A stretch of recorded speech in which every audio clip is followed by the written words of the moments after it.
Assalamualaikum warahmatullahi wabarakatuh. Perkenalkan, saya Ulfa Safira dengan NIM 21086472. Di sini izinkan saya memaparkan hasil tugas makalah saya yang berjudul Filsafat Olahraga dengan seksi 2021 1086 0503 pada hari Jumat jam 16.20 sampai 18.00 dengan dosen pengampu mata kuliah Dr. Handus Zarwan MKes, S1 Pendidikan Jasmani, Kesehatan dan Rekreasi, Fakultas Ilmu Keolahragaan, Universitas Negeri Padang tahun 2021. Bab 1 berisi latar belakang. Latar belakang makalah ini disusun untuk memenuhi tugas mata kuliah Filsafat Olahraga. Makalah ini membahas tentang pengertian filsafat, lingkup kajian filsafat, sejarah perkembangan filsafat. 1.2 Perumusan masalah. Apa itu filsafat olahraga? Apa saja ruang lingkup kajian filsafat olahraga? Dan bagaimana sejarah perkembangan filsafat olahraga? 1.3 Tujuan penulisan makalah untuk memenuhi tugas mata kuliah filsafat olahraga dan agar dapat memahami konsep pembelajaran filsafat olahraga.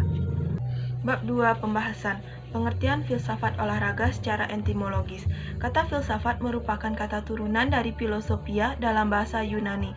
Ia merupakan kata majemuk dari philios yang berarti cinta atau philia yang berarti persahabatan, dan sophos yang berarti kebijaksanaan, pengetahuan, pengalaman, praktis, dan inteligensi. Istilah filosofia telah diindonesiakan menjadi filsafat yang merupakan kata untuk menunjuk pada orangnya. Secara umum, pengertian olahraga adalah sebagai salah satu aktivitas fisik maupun psikis seseorang yang berguna untuk menjaga dan meningkatkan kualitas kesehatan seseorang tersebut, itulah olahraga. Maka dari itu dapat dikatakan bahwa filsafat olahraga merupakan pemikiran tentang keterlibatan antara manusia dalam aktivitas jasmani. 2.2 Ruang lingkup kajian filsafat olahraga. Ruang lingkup filsafat olahraga dibagi menjadi dua bagian besar yang terdiri dari materi ajar tentang alat dan yang memuat isi atau bahan-bahan tentang informasi. Ruang lingkup filsafat tentang materi ada alat adalah logika termasuk metodologi di dalamnya, sedangkan ruang lingkup filsafat tentang isi yaitu metafisika, epistemologi, biologi filsafat dan psikologi, antropologi kefilsafatan, sosiologi filsafat, etika dan estetika filsafat agama. 2.3 Sejarah perkembangan filsafat olahraga. 2.3.1 Zaman Yunani klasik. Periode filsafat Yunani memegang peran krusial dalam sejarah peradaban manusia, karena pada waktu itu terjadi perubahan besar dalam pola berpikir manusia, dari mitos kepada pemikiran rasional. 2.3.2 Filsafat abad pertengahan, yaitu 6-15 Masehi. Abad pertengahan ditandai dengan teosentrisme dan para pengemban utama adalah para teolog. 2.3.3 Kelahiran ilmu pada zaman Renaissance.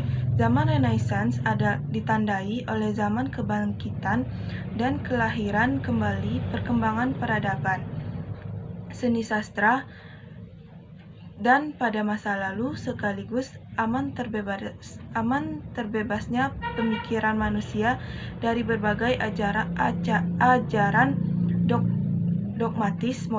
dogmatis agama. 2.3.4 Zaman modern. Pada zaman ini terdapat dua unsur penting, yaitu berkurangnya kuasa gereja dan menguatnya kuasa ilmu pengetahuan. 2.3.5 Zaman kontemporer.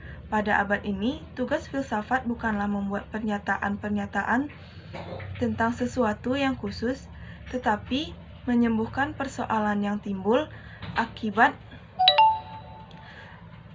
ketidaksepahaman terhadap bahasa dan logika. Bab 3 Penutup. 3.1 Kesimpulan filsafat olahraga.